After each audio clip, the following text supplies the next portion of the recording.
Good morning. Welcome to Capital City. If you're joining us online, we're really glad you're joining us. We've been going about the last 2 months or so on this little series, Blood.Stained Pews. Good series about making a church that's going to be welcoming to those who are hurting. And this may be the most important sermon in this whole series. This one has to be done right. I think I've got it from here.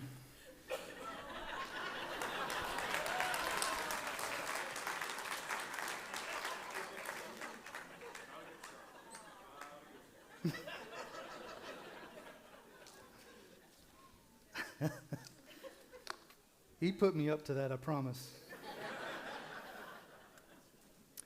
My name is Ben Webb, and I am new to this place. Years ago, I had an elder who talked to me about the Lord's table, and he compared it to his mother's table at Thanksgiving and Christmas. You know what I'm talking about? How no matter how many people got married, how many kids they had, how many friends they invited, there seemed like there was always room at that table. And it seemed like there was always enough food, that it was always took care of itself, it always showed up. And I've been blown away ever since I heard that illustration about the power, the unifying power of the Lord's table. That it brings us together from all different places, all different backgrounds, all different situations, the diversity of the church. And how yet when we come to the Lord's table, we do it together. All the reasons that we don't have in common for us to be together, and yet the Lord's table pulls us together. And that something miraculous happens every single week. It's every single Sunday around the world. It's happening. It's been happening for centuries. It's been happening for millennia, where gatherers, where followers of Christ come together and they sit around a common table and they celebrate the work of Jesus Christ in their lives, and they celebrate what it is that he's done for them, and it brings them and unifies them together. And I love that image because whether you know it or not, we've been at this table together for a long time. This is my fifth time in this room. It's the fifth time that I've sat at this table with you specifically in this place, but I have been here for a long, long time. We have gathered together, we've worshiped together the same Lord and Jesus, and this is new for us right now, but we have been family for a long time. And I find that very powerful. I'm grateful to be in Frankfurt. You guys have loved us so very well. The way in which you have welcomed me and my family, I can't say thank you enough to what you've done for us as we've come into this community, and even especially Doc, what he's poured into to me and to my family. It really means a lot, and I'm very grateful for our time here. I'm grateful to be here. I'm grateful to be in this place, and I'm looking forward to what the future holds. Now, with that said, we've been talking about Blood.Stained Pews for a while. For 10 weeks, we've been looking at this, and it started with this illustration. It started with an image of these two young men who were dropped behind enemy lines, and their job is to set up a place of medic, a place of hospital, a place of care for the wounded, to be able to meet their needs. And so that's what they do, and they go and they find a little church in the middle of the night in this little French town, and they set up a medical facility, and one of them gets in position, and then the other one goes out and begins looking for the wounded. It wasn't too long after that, January of 1945, the Germans are now being pushed back. The Nazis are being pushed back. They're retreating, and when they do, they leave things behind, like the picture that you're seeing right now.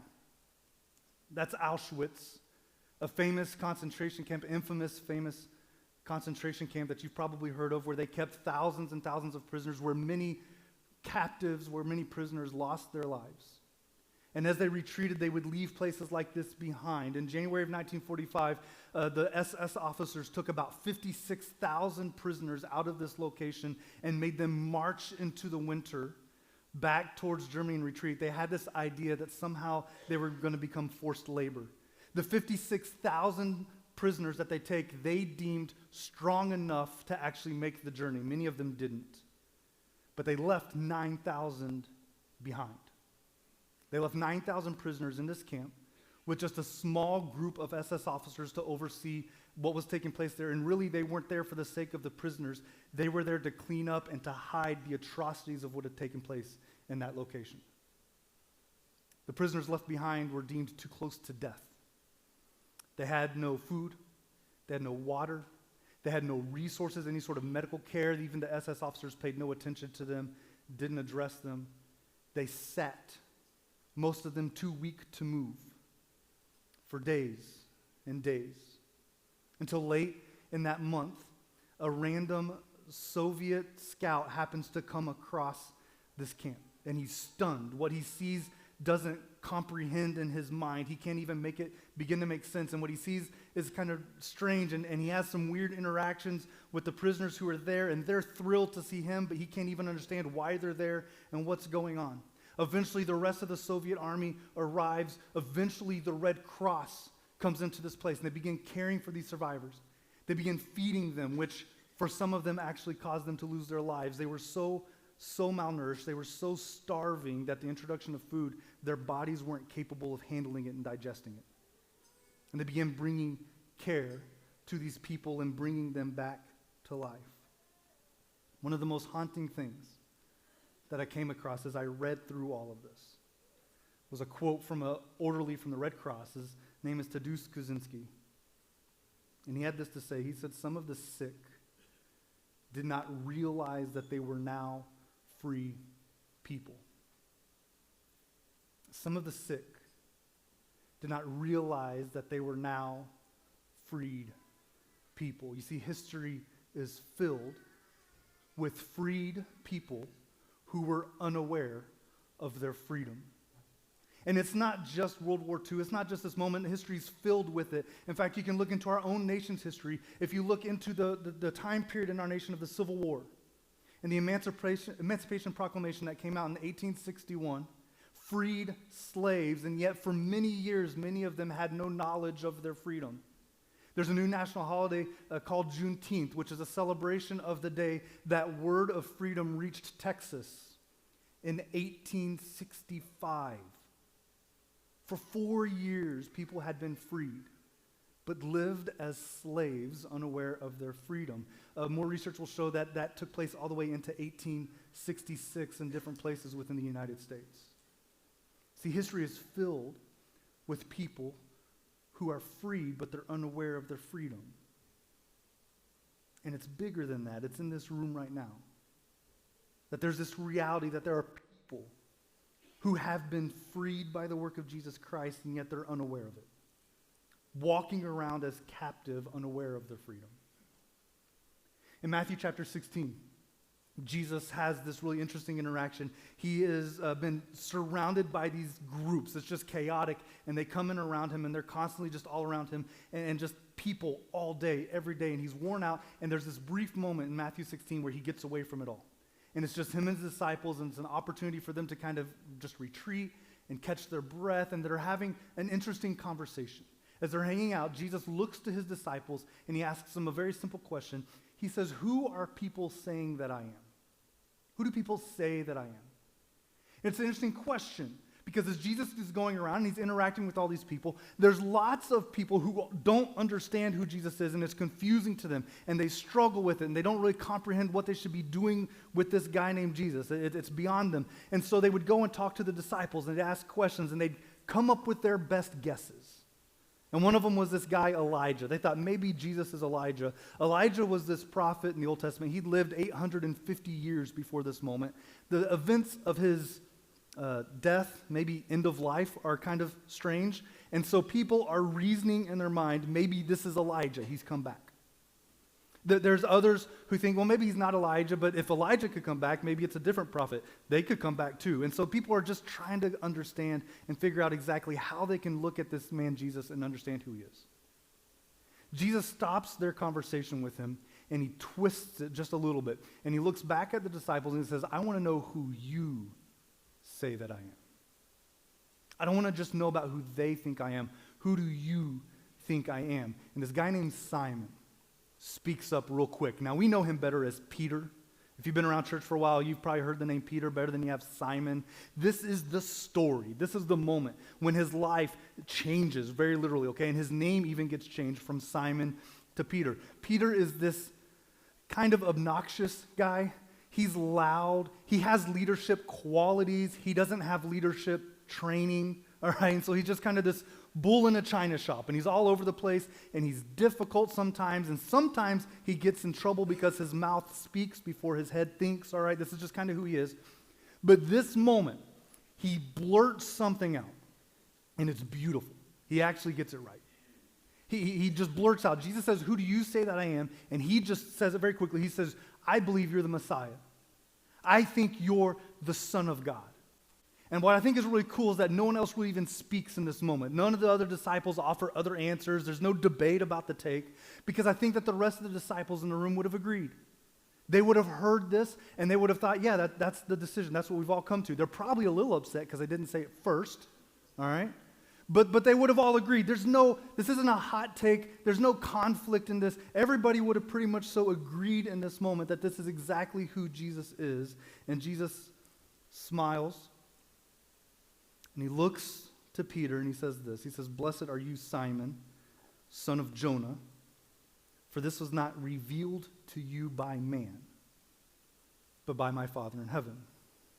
And I tell you that you are Peter." Okay, now I want you to hang on to this. The statement that Simon makes is so significant that this is now a point in his life. He is no longer the same person he was before saying it, and he will no longer be the same person after he says it. Do you understand what I'm saying? It's why when we have people walk down into the water, they say the same thing. It changes your life to pronounce that he is the Messiah and that he is the Son of God. It's life-changing. And Jesus says it's so life-changing, I'm going to change your name. Your name is now Peter. And then he says, "And on this rock," now that's kind of weird, I'm highlighting it for you because Peter just means rock, all right? And so Jesus is doing some wordplay here. So he says, "I'm telling you that your name is Peter, and on this rock I will build my church." Now some people hear this, and they believe that this is Jesus making kind of like a prophecy or this declaration that he was going to build the church on Peter, that Peter was going to be this foundational piece. I don't buy that. I don't believe that. This is where Jesus is saying that the church is built on this truth that he has proclaimed. The truth that he is the Messiah and that he is the Son of God. And on this is the rock that Jesus is building his church. And then he says this, and this is where we want to spend a lot of time today. He says, "And the gates of Hades will not overcome it." This is interesting. Jesus asks a question, "Who do you say I am?" Peter gives an answer. Jesus takes it and turns it into the church and talks about mission. It's really interesting. He twists it up. And I want you to pause for a moment. I want you to think about how you've heard this verse before. If you've been worshiping with me at this Lord's table for years and years and years, then you've heard this passage before. You're going to be familiar with it, and you're going to have a mental image of what you anticipate or what you think Jesus is saying here. And for many years, this is my mental image. It's the Lord's, the Lord of the Rings scene, and there's this incredible, well, it's not a church, but we're going to call it a church. It's this palace that's set up, and it's got strong walls and strong gates. It's well fortressed in. And what I've heard when I've heard this verse is I've heard something like this in my mind. The church is safe and secure, and there's Satan's forces, and they're seeking to press in and break down those walls, but we're good. The gates of hell won't prevail. Yeah, it's beautiful, and it's true. It's true. You can look through history, and you can see that there's been time and time again when the church has screwed it up. You can drive through Frankfort, Kentucky, and see all the different churches, and every single one of them represents a division of how we mess it up and how we split and how we came apart. And all throughout history, you can see how this is messed up and how we get it wrong. And yet, here we are. Us meeting in this room right now is evidence of this. It's proof of it. In fact, if you look globally right now, the Word of God continues to grow. The church continues to move forward and expand. And in fact, it's booming, like it's growing exponentially right now, specifically South America and Africa. There's just incredible work that the gospel is doing worldwide right now. And it's beautiful. And sometimes it may not feel that way here. Maybe we struggle a little bit with what that looks like here in America. But here's the truth. The church continues to grow no matter what Satan does. And I've always seen this verse as evidence that the church cannot be beaten. And it's true. But it's bigger than that. It's more than that. You see, we're called to go on the offense. The church presses forward. And we've had this picture in our head backwards for way too long. It doesn't look like before, it looks like this. This is what Jesus says. He says that the gates of hell won't prevail. It's not attacking us. We're on the attack. Do you see the difference? That we're the ones who are pressing forward. That we're the ones who are seeking to save. That we're pushing through, looking for those who may be captive. That whatever strongholds we believe exist in this world, where hell may have itself firmly planted and rooted in deep, that the church can overcome it. That the church has the ability to press through anything that would hold us back. And that changes our perspective a little bit. The church exists for the purpose of knocking down gates and finding those who are lost, and finding people who don't even know that they're lost. People who are free, but they don't know that they have access to freedom. We can't be beat, and we can't be stopped. And there are those who won't agree, and there are those who won't join, and there's certainly those who would love to fight back. Satan himself would love nothing more than to cause this church to fall and to stumble, to rip it apart. And yet, Christ's church, this universal church, the one that's still existing worldwide, it will not be conquered. And we've been called to break down walls and break down barriers and reach into where people are lost. Now, this is dangerous, okay? Because too often churches will speak with this kind of language, and then the church gets it wrong and we do damage. It's really dangerous to stand up here and talk about how the church has to be on attack and how we have to be the ones who press forward. It's really dangerous because if we do it wrong, we cause more damage than what we should be doing. We're here to heal, not cause damage, and we get this wrong. And it starts with a little song that you sang when you were 4. Do you remember? I'm gonna start it, and you're gonna hear it, and you're gonna sing it along. All right? I'm not gonna sing it, but and it's gonna be there the rest of the day. All right? And it's gonna cause you to remember the little gray-haired lady who taught you the song. And then you're gonna get nostalgic, and you're gonna feel good, and it's gonna make you smile, and I'm gonna totally ruin it for you. All right?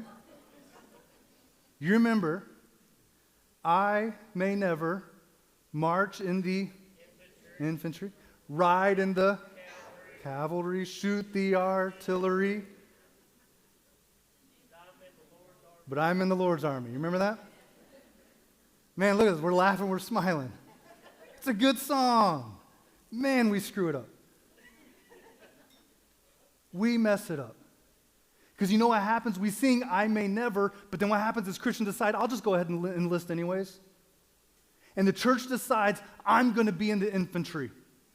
I'm going to go be the front lines. Christians decide, I'm going to go press. I'm going to be the front lines, and I'm going to help push and decide where law goes and where politics go and where culture goes. That somehow the church is going to save the world by being the front lines fighting those battles. We don't win, we just wound.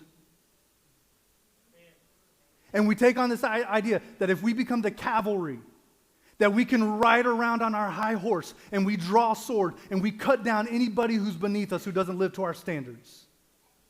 And that doesn't win people to Christ. That just wounds. We decide that we want to lob missiles and bombs and we want to fire bullets at people and we call them truth. Doc talked about this last week. That we fire and do everything we can and we hide behind this idea that, well, if it's the truth, it doesn't matter, and it's not full of grace. Doc called you jerks. I tend to agree. We sit behind these keyboards and we say things on a screen and we say it's the truth, so it's right, but we don't even care that it's just hurting and wounding people. Do you hear what I'm saying? The church gets in this idea that we're the infantry or we're the cavalry or we're shooting the artillery, and all we're doing is wounding the people that Christ has actually called us to come and save. You know what we are? We're in the Lord's army. We're in the search and rescue division. Amen. That's it. That's it. It's search and rescue. It's nothing more. It's nothing less. It's where the imagery of this sermon series started. With these 2 men dropped behind enemy lines, they find a church, they set up a medical facility, and then they go out and find the wounded. One of them goes out and finds the wounded. You notice that they both didn't just sit in there with cups of coffee wondering when someone might wander in? It's search and rescue, which means that search and rescue for us, it means that we move strategically behind enemy lines. That the gates of hell have not prevailed. They've been broke down. Search and rescue means that as a Christian, you are an alien in this world. That from the moment you pledged allegiance to Jesus, you said this isn't your home anymore. And that you agreed that you now live in a foreign place. And you work as an agent behind enemy lines, working to seek and to save those who are lost. Search and rescue means that we ought to live in such a way that we see people as those who need to be freed, as those who need to be loved, as those who need to be captured, not as our enemies. Sometimes we struggle with that. We see people live certain ways, we hear people say certain things, and we think that they're the enemy. They're not. They're captives, and they need to be freed. You see, we don't wait for captives to randomly wander into our camp. As a church, we don't just sit back and wait for random lost people to happen to trip into our building. I know too many churches who function like that, and too many of them are dying because that's not what we're called to. We're called to search and rescue. We leave the church, we find a cart, we bring them in however they may be bleeding or whatever wounds they may carry, whatever pain they may bring or whatever thoughts they may believe. We leave the church, we find a cart, we pile them on, and we bring them in. That's our job. Search and rescue is subversive behavior. And I believe that if you do this well, you'll find that it's incredibly fun. This is enjoyable. This is life-giving, fun behavior. And it looks like all sorts of different things. You will only be limited by your creativity, but I'll give you a few examples, and I'll point you to some areas where you can find more. One of them is this, and this is one of my favorite things. I think you should adopt a restaurant. I think you should commit to eating there every single week at the same time. And just keep doing it. And you'll walk in and they'll know your name. They'll have your table ready for you. And you'll know their names. And what you're doing is you're recognizing that that's a dark place, and you're going to subversively just infiltrate. You're going to live behind enemy lines. Some of you have been doing this. I guarantee, I'm new to this place. I guarantee you there's a group of men in this room right now who meet at McDonald's every Thursday morning. Guaranteed. Right? Some of you already do this. The problem is you just haven't been doing it for Jesus. See your role, see your opportunity, live in such a way that you build those relationships, and all you're doing is you're inching people closer to a place where they can be healed. That's it. You're living in that space, looking to see who there needs to be rescued and who you can help serve and save. I've got a friend that I met last fall who has started a ministry, and I think this is just lots of fun. He started a ministry in Ohio that's called Brew Pastors. And he has this vision. He wants a pastor for every brewery across America. And he wants that pastor to just adopt that place, to just go be there. Be there enough that you get to know who the owner is and the employees are and figure out who the regulars are and live with them in such a manner that you become their pastor and you're gently leading them towards Christ. I think it's a beautiful image. And it's a beautiful calling. It's something that's worth pursuing. It's more than that. You could just simply start by knowing your neighbors. There was a time in history when you knew your neighbors and you knew the names of their kids and you had the opportunity to discipline their kids if you needed to, right? You knew where they went to school. You knew how much money was in their retirement, all right? Like you knew them too well, okay? There was this time, and it's not that way anymore, and I hear people lament about that. I think that's an opportunity for the church. What if you actually just knew your neighbors' names and you invested in a relationship with them and you cared for them enough that you were gently just leading them towards Jesus? What if you built a relationship with them that whenever they had something going on in their lives, they brought prayer to you? They knew that you were a person of God, and so they wanted to bring things to you, and you became their pastor. And then subversively in your neighborhood, you saved your neighbors. How cool would that be if you brought them into the water here? And then the two of you started figuring out who else you could reach in your neighborhood. How beautiful would that be? Subversive behavior turns really, really fun. There's one of my favorite books is a book called Guerrilla Lovers. It's written by a guy named Vince Antonucci. That word guerrilla there, you'll notice, is spelled like the warfare style. And he has this beautiful idea that Christians should live in this sneaky love attack mode. That you just sneak up on people and you pound them with the love of Jesus, catch them off guard, and then you're gone before they even know what happened. And you just do this in such a way, in such a manner, that it just draws people, it kind of enchants people with this idea of the goodness of who Jesus is, and it draws them in. There's another guy named Bob Goff. He's written a couple books that you may be familiar with. One of them is called Love Does. The other one is Everybody Always. These are basically journals where he just writes his stories. What Bob Goff does is he just takes Jesus with him wherever he goes. And then because of that, he has these incredible interactions with people. And he brings them just a little bit closer, each one of them. It's why this church has been pushing you to do 12,000 nudges, 1,000 each month. We've been encouraging you to think and figure out who you could push, who you can nudge. We want you to live in such a way that as you walk through this community, every person you interact with, that when you walk away from them, they're an inch closer to Jesus than they were before. That you're living search and rescue missions. This month, we're trying to do back to school supplies so we can encourage our community. Search and rescue, going where they're at, and living in such a way that we just draw them in, that they're closer to Jesus when they're done with us than they were before. Carl Kuhl, in his book Blood.Stained, Pews that we've been looking at, he finishes his book with this quote. He says, "Make no mistake, the church was never meant to be a club for the healthy or a gathering for the perfect. The church was never meant to be a show or a production. It was never meant to be a carrier of tradition or a membership club. The church was not started to achieve political gain or business influence.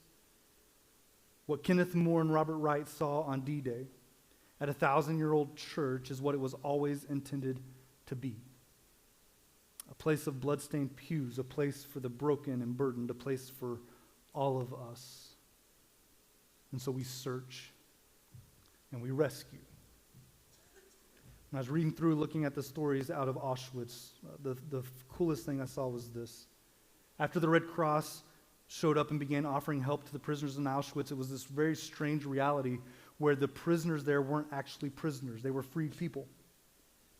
And over time, the people began to realize it, and if they were healthy enough, they would leave. Sometimes they would leave on their own. Sometimes they would leave in small groups. But as people reached a point of health, they gained confidence and comfort with the idea that they could actually leave. But not everyone left. In fact, there was a group of about 90 former prisoners who chose to stay. They were healthy. They were aware. They were knowledgeable of their freedom, but they didn't walk away. Instead, they stayed. And they gave vital assistance to the Soviet and the Red Cross hospitals. You know why they did that? Because they knew the people who were there. They knew the prisoners, they knew the captives, and they'd lived with them in such a way that they weren't willing to walk away. Is that you? Do you see people who are far from Christ as being captives? What if it's your kid? What if it's your parents? What if it's your neighbor? Do you see them as someone who desperately needs to be brought to Christ? And are you willing to engage? Are you willing to work in subversive ways? Are you willing to go behind enemy lines and reach them? Maybe today is the day that you actually just need to choose freedom. You've been living as a captive, and today's your opportunity to recognize that freedom is here waiting for you. You just have to choose to walk out. We're going to sing a song of invitation. I'll be sitting on the front row. If you want to come up and have that conversation, we'd love to do that. The water's warm, and we can make it happen right now. Some of you maybe just need some prayer. We have a prayer room in the back corner over here. There's an elder in there who's praying for you right now. If you want to hear their prayer for you right now, go and sit with them. Go and pray with them. They would love to do that and encourage you. Maybe you feel convicted and you need to repent. That'd be great. Or maybe the idea of a church like this is something you want to be a part of. You want to be a part of a church that's on a mission and moving forward and fighting the gates of hell, that we're looking to rescue anyone and everyone we can. And if you want to come up here and join this church and become a member, we'd love for you to do that right now. Whatever it is, however the Holy Spirit leads you, will you stand right now and let's sing.